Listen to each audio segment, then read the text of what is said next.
Contract वाली बहू। नरेश की माँ अपने बेटे से मिलने दिल्ली आ रही है। इस बात का पता चलते ही नरेश के दिल में हलचल मच जाती है।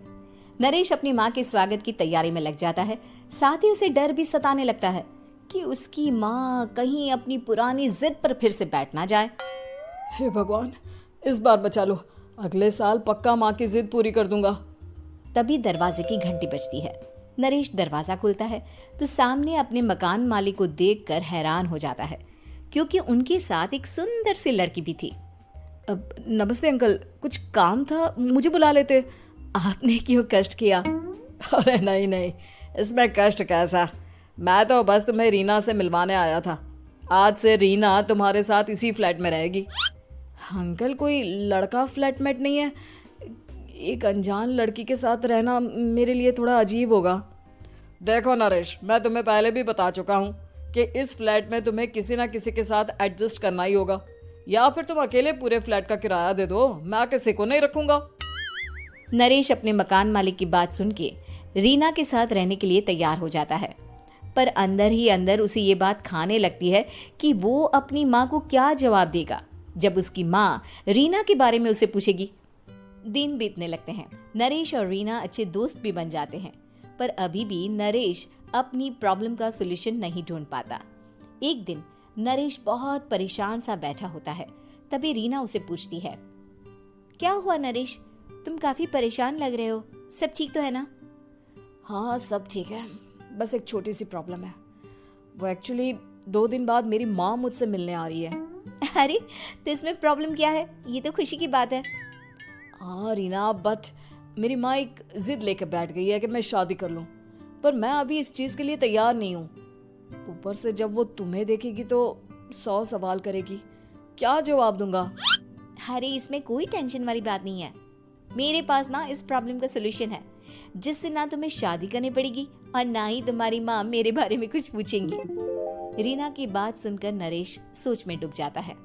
वो सोचता है कि रीना खुले ख्यालों वाली लड़की है, कहीं माँ को सच बता ना दे। नरेश को सोच में डूबा देखकर रीना कहती है, अरे क्या हुआ, किस सोच में पड़ गए? डोंट वरी, जैसा तुम सोच रहे हो ना वैसे कुछ भी नहीं है, मेरे पास एक प्लान है। मैं कुछ समझ नहीं पा रहा हूँ, कैसा प्लान? मैं समझाती हूँ। हम ना एक कॉन्ट्रैक्ट मैरिज कर लेते हैं। फिलहाल मेरे पास जॉब नहीं है, तो तुम इस रूम का किराया दे देना जब तक तुम्हारी माँ यहाँ रहेंगी, सिर्फ तब तक। और तुम अपनी माँ से कह देना कि मैं तुम्हारी पत्नी हूँ, इससे वो मेरे यहाँ रहने पर कोई सवाल भी नहीं करेंगी। अरे बात तुम्हारी ठीक है, पर माँ से झूठ बोलना, ना ना बाबा, मैं ये रिस्क नहीं ले सकता। कोई और आइडिया दो ना तुम। देखो मंजूर हो तो बोलो, वरना सच बता दो, मुझे कोई प्रॉब्लम नहीं है। रीना की बात सुनकर नरेश सोच में डूब जाता है। बहुत सोचने के बाद जब उसे कोई रास्ता नहीं मिलता तो वो रीना के बताए हुए रास्ते पर चलने के लिए तैयार हो जाता है। वो रीना से बात करता है और अपनी माँ की पसंद और नापसंद के बारे में बताता है। रीना भी नरेश की सभी बातों को ध्यान से सुनती है, ताकि कहीं उससे कोई गलती ना हो जाए।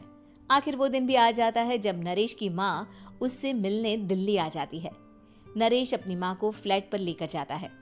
जैसे ही नरेश की माँ फ्लैट के अंदर जाती है, रीना उसके पैर छू लेती है। ये देखकर नरेश की माँ थोड़ी घबरा जाती है और नरेश से पूछती है, अरे बेटा नरेश, ये कौन है? माँ, ये आपकी बहू रीना है। माफ़ी चाहता हूँ, सब कुछ इतनी जल्दी में हुआ कि आपको बता ही नहीं पाया, इसलिए सोचा कि क्यों ना आपको सरप्राइज दिया जाए। अरे बेटा, मैं तो बस तेरा घर बसा हुआ देखना चाहती थी। हाँ, बहुत अरमान थे अपनी इकलौते बेटी की शादी को लेकर, लेकिन कोई बात नहीं, शायद किस्मत को यही मंजूर होगा।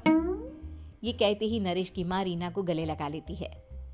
रीना बेटिया, मेरा बेटा ना थोड़ा नादान है, पर तुम काफी समझदार लगती हो, और मैं जानती हूँ कि तुम इसका बहुत अच्छे से ध्यान रखोगी।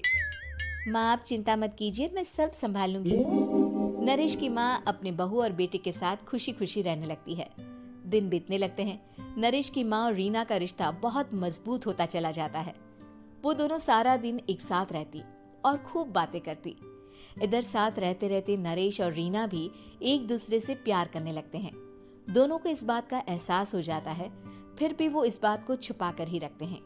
एक दिन नरेश की माँ और रीना शादी के बारे में बात करने लगते हैं। रीना बिटिया, ये तो नरेश ने मुझे बिना बताए शादी कर ली, वरना मैं तो अपनी इकलौती बेटी की शादी इतनी धूमधाम से करती कि सारी दुनिया देखती रह जाती। अच्छा माँ, आप ऐसा भी क्या करती नरेश और मेरी शादी में जो दुनिया देखती रह जाती? अरे बिटिया, एक माँ के अरमान तुम अभी नहीं समझोगी। मैं तो अपनी बहू को एक रानी की तरह लेकर आती और शादी भी बिल्कुल शाही अंदाज में करती, पर मेरे तो सारे अरमान ऐसे ही रह गए। खैर, मुझे तो अपने बेटे और बहू की खुशी चाहिए बस। ये कहते हुए नरेश की माँ की आंखों में आंसू आ जाते हैं। रीना भी ये सुनकर ख्यालों में खो जाती है, क्योंकि वो भी मन ही मन खुद को नरेश की पत्नी और उसकी माँ की बहू मानने लगी थी। शाम को जब नरेश ऑफिस से घर आता है तो रीना खुद को रोक नहीं पाती और नरेश के सामने उसकी माँ को अपने और नरेश के रिश्ते का सारा सच बता देती है। रीना की बात सुनकर नरेश की माँ दोनों से बहुत नाराज हो जाती है और घर वापस जाने की बात करने लगती है। तुम दोनों ने मुझसे सच छुपाकर बहुत ठेस पहुंचाई है मुझे।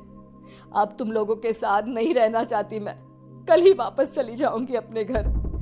माँ, मुझे माफ कर दो, ये सब मैंने रीना के कहने पर ही किया है, वरना मैं भी आपको कभी ठेस पहुंचाने के बारे में सोच भी नहीं सकता। हाँ माँ, हमने ये सिर्फ आपका दिल रखने के लिए किया, प्लीज हम दोनों को माफ कर दीजिए।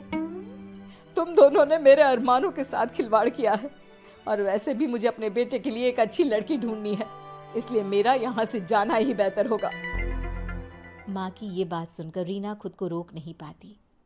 माँ, क्या मैं आपके घर की बहू बनने लायक नहीं हूँ? रीना की बात सुनकर नरेश हैरान रह जाता है। नरेश की माँ भी कुछ समझ नहीं पाती। मैं कुछ समझी नहीं, आखिर तुम कहना क्या चाहती हो? माँ, मैं वो नरेश से बहुत प्यार करती हूँ और साथ ही साथ मैं आपको भी अपनी माँ मान बैठी हूँ। आज जब आपकी बातें सुनी तो खुद को रोक नहीं पाई, इसलिए सारा सच आपको बता दिया। रीना की बात सुनकर नरेश की माँ की आंखों में आंसू आ जाते हैं और वो अपने बेटे नरेश और रीना को गले लगा लेती है। मेरे घर की बहू तो सिर्फ रीना बिटिया ही बनेगी। मैं आज ही तुम दोनों की शादी की तारीख निकलवा दूंगी, बस एक बार तुम्हारे घर वाले मान जाए। उसी दिन रीना के माता पिता भी उनके फ्लैट पर आ जाते हैं। दोनों परिवार आपस में बैठकर बातें करते हैं और शादी के लिए राजी हो जाते हैं। रीना भी कॉन्ट्रैक्ट फाड़ देती है और कहती है, सही मायने में मैं अब बहू बनूंगी, अब तक तो सिर्फ कॉन्ट्रैक्ट वाली बहू थी। उम्मीद है कि आपको हमारी ये कहानी पसंद आई होगी। कृपया हमारे चैनल को सब्सक्राइब करें और सभी अपडेट्स के लिए बेल आइकन जरूर क्लिक करें। और हाँ, वीडियो लाइक और शेयर करना मत भूलिएगा। Bye bye.